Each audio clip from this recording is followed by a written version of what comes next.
90年代，中国新一批年轻人乘坐着北上的列车，开始了他们的北漂生活。建斌和小慧就是北漂大军中的两朵浮萍，他们在人群的碰撞中相遇并相爱。车站里人来人往，人世间的百态尽在其中。厨师老王和女网友打着电话，热情的女推销员滔滔不绝，害羞的摄影师大明紧握着扶手，始终不敢对身后的女孩表白。建斌仍清楚地记得第一次来到北京西下火车时的场景，那时的他是多么的乐观生机勃勃的一个愣头青啊！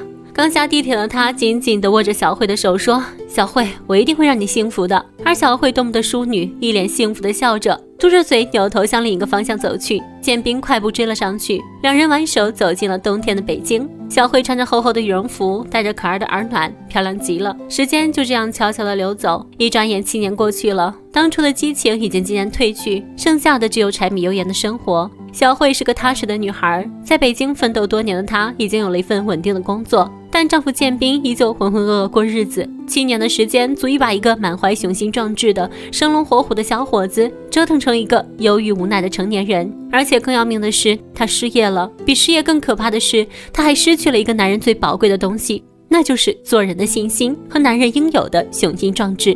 小慧也好不到哪里去，你再也看不到她脸上纯真的笑，看不到她分开两边的可爱发辫。她每天穿着死板的职业装，忧心忡忡地去上班，做一些复制、扫描之类的烂工作。很快3个月的时间过去，建斌始终隐瞒着丢工作的消息，不敢告诉小慧。好不容易鼓起勇气，打算向小慧坦白，却被门外的敲门声打断。他急忙捂住小慧的嘴，生怕是房东来讨要房租。因为失业的他根本没钱交房租，房租这些年都是一人交一半。建斌脑袋里想着，能拖一天是一天。白天，建斌努力让自己像往常一样，每天陪着小慧坐着地铁上班。看着她往相反的方向走去后，他才到公共厕所换下西装，把它放到水池底下，再坐着地铁来来去去，等待小慧下班。苍天啊，大地啊，怎么能这样？怎么会是这样？生容易，活容易，生活不容易啊！等上车的时候，他偶遇了老王。老王嘴里讲述着自己见面的那个女网友，他们本来约定在火锅城见面，但火锅城却在中途发生爆炸，女网友拼命救出他人后，不幸重伤抬进了医院。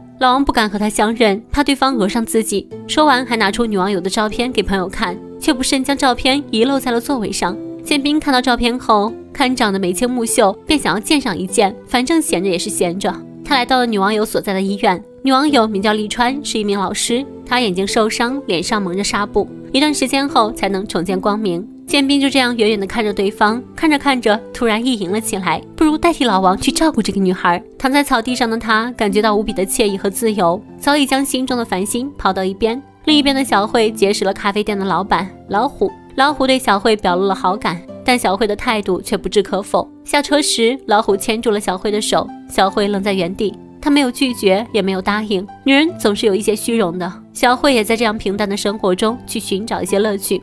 就在爱情将要随着时间的流逝和事业的挫败而失去时，一咬牙把银行里仅剩不多的钱全取了出来，带小慧到她一直很想去的西餐厅吃饭，还谎称自己涨工资了，要来一个烛光晚餐。男人就是这样，在这个时候急需找钱找地位来维持自己的爱情。可女人就很高尚吗？她企图和建斌一起回忆第一次交友时的场景，来唤醒沉睡已久的爱情，给自己找到继续生活下去的勇气。阴差阳错，就在小慧上厕所期间，小慧的手机来电是一个叫老虎的男人打来的。建斌按下了接听键，结果对方的一句我喜欢你让建斌有些发懵。老虎一听到建斌的声音，立马挂掉电话，他不动声色地将手机放好，心里已经是五味杂陈。小慧坐到建斌的对面，建斌一直对他笑着，强迫自己脸部肌肉笑着。小慧很诧异地看着建斌，建斌对小慧说自己很开心，说着小慧也笑了，可是他却看不到建斌心底的痛。之后的两人开始了一种口是心非的生活。建斌谎称自己受公司指派要去法国出差一段时间，聊天时建斌有意无意地谈起老虎的电话，短暂的眼神交流，小慧已然沉默。面对镜头，小慧以为自己是个贤妻良母，可现在她却开始怀疑自己，因为她和建斌之间已经全然没有了那种怦然心动的感觉。而失去信心的男人真的是什么都做得出来，当然也包括跟踪这样令人不齿的龌龊事。于是第二天，建斌开始跟踪小慧，但跟到一半他开始后悔了。从小到大，不管发生什么事情，建斌总是会从自己身上找问题，哪怕小慧真的背叛了自己，也可能是自己的问题。果不其然，小慧出了地铁站，老虎已经等候多时了。对于老虎的纠缠不清，小慧这次明确地表示了拒绝。在她的心里，还是忘不了建斌。又是一个下雨天，小慧去了咖啡馆，而建斌则去了医院。利川调皮地伸出脚，用皮肤去感知外面的雨水。建斌推着轮椅帮了他一把。利川很想知道面前的男人长什么模样，他用手去触摸建斌的脸庞。建斌陪了他一天，两人都笑得很开心。话分两头，在咖啡店里，老虎怀着自找失恋的心伤，对小慧表示自己卖掉了咖啡馆，打算离开北京，回到老家去买块地，建个农场，逍遥自在，换换心情。不干净的老虎最后一次对小慧表白，而小慧却表示两人只是好朋友。建斌突然打电话来，老虎只能识趣的离开。小慧接起电话，两人什么都没有说。大雨滂沱中，女推销员因为刚刚和男朋友分手，痛苦的大哭。老王替她撑起伞，安慰着她的情绪，两人顺利走到了一起。看来老王已经将利川抛在了脑后。此时回到家的建斌，脑中一遍遍地排演着一切，想象着自己和小慧坦白后重归于好的光景。可现实中，两人却端坐在沙发上，就像陌生人一般，漫不经心地看着电视。这时，一只蟑螂爬过墙壁，小慧望着蟑螂，默默祈祷，只要蟑螂爬到结婚照上，自己就如实告诉建斌，说这一切都是误会，他爱的始终只有建斌一个。可当蟑螂爬到一半时，建斌却无情地用石子将蟑螂打落。小慧的愿望破灭，房间里也只剩下了沉默。与此同时，摄影师大明来到暗恋女孩的照相馆，每次拍完照，他都把胶卷拿过去给她洗，然后听她暖暖地说句再见。他也习惯每天蹬着溜冰鞋从照相馆门口滑过，看着安静的女孩安静地擦洗橱窗。终于，他决定跟女孩表白。他偷偷在胶卷里写下告白的话语和见面地点，他们相约在地铁站见面。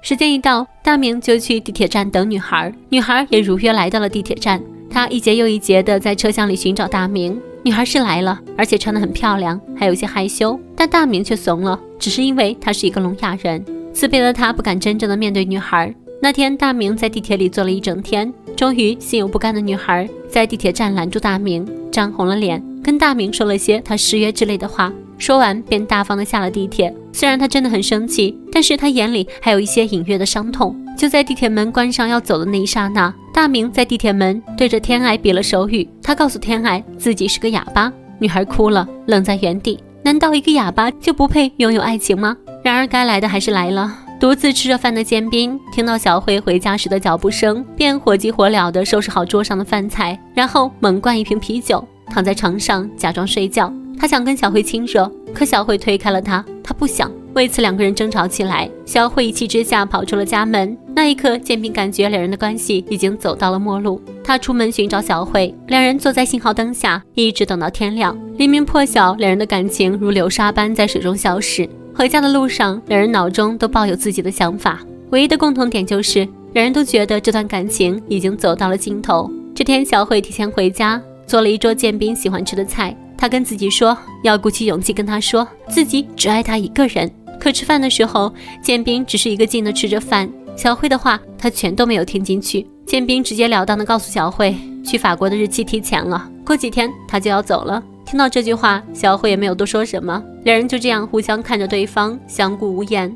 第二天，建斌主动跟着小慧下车，在地铁站门口，不死心的老虎又拿报纸半遮面遮住他极其恶心的嘴脸。建斌洞察了这一幕，遂掏出火机点燃了报纸，暗示自己已经知道了一切。报纸从中间燃起，断作两半。老虎显得很镇定，在勾引别人老婆时也是很镇定的。之后，建斌来到医院替利川洗头，利川跟他聊了很多，但建斌心里想的还是小慧。可当建斌再次回到出租屋，竟看到门口多了一双鞋，显然是老虎的。建斌默默地点了一支烟，心中已经了然。但小慧始终爱的是建斌，对于老虎的频繁示好，他并没有做出越界的举动。晚上，郁闷的建斌来找利川倾诉，他躲在床底，逃过了护士的查房，仿佛只有在他身边，他的所有烦恼才会消散。第二天早晨，建斌多日来第一次没有去地铁站，上班的小慧只好一个人来坐地铁。从老王那里才得知建斌已经失业3个月的事实，她这才明白丈夫为什么这段时间这么反常。那天她也在地铁里待了一天，来来回回的，她想感受一下建斌这段时间过得究竟是怎样的生活，可一切都太晚了。两人的感情就像是小孩吹起的泡泡，轻轻一碰便可烟消云散。也许是为了弥补彼此的伤痛，两人最后一次相约去蹦极，希望用洒脱的方式来结束这段感情。相拥着跳下去的那一刻，建斌感觉到前所未有的轻松。小慧闭上眼睛，非要他说我爱你才肯睁开。只可惜再多的留恋都无法缝补两颗早已破裂的心。回到家的当晚，两人又仿佛找到了以前的感觉，相拥而眠。第二天，建斌早早的起床，他没有吵醒熟睡的小慧，在修好了一直漏水的水龙头之后，默默地收拾好行李，离开了这个他生活了7年的家。外面大雨倾盆，建斌拖着行李站在雨中，静静地看着，心中纵然有万般不舍，但此时却不得不离开。这时房间突然亮起了灯，小慧站在窗旁望着他，就那样看着。其实他早就知道他并没有去法国，但他没有揭穿，也给建斌保留了最后一丝尊严。建斌再次走进医院看望利川，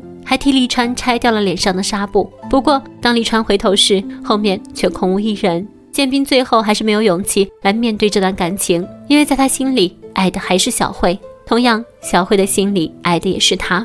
这天，小慧来到了和建斌刚到北京时的地铁口，她仿佛看见了那时候一脸稚气的建斌，跟他说要给他幸福。突然她看到了建斌，两人再次相遇，周围人来人往。7年之前他们也是站在这里亲密无间，不过如今已经是物是人非，面对面的两人就像是陌生人一般，再也没有任何的话语。开往春天的地铁虽然是一部小电影，但它却提供给观影者一个情感能够真实游荡的地方。那些依靠多年的爱情，实际是个脆弱的孩子。如意的日子，它浪漫迷人；失意的时刻，它怯懦茫然。爱情总是需要一起克服怯懦，虽然等待他们的是继续拮据的生活和前路不明的人生，然而只要爱情还在，又有什么好怕的呢？本期的故事就到这里了，关注贝吉呀，咱们下期再见，拜拜。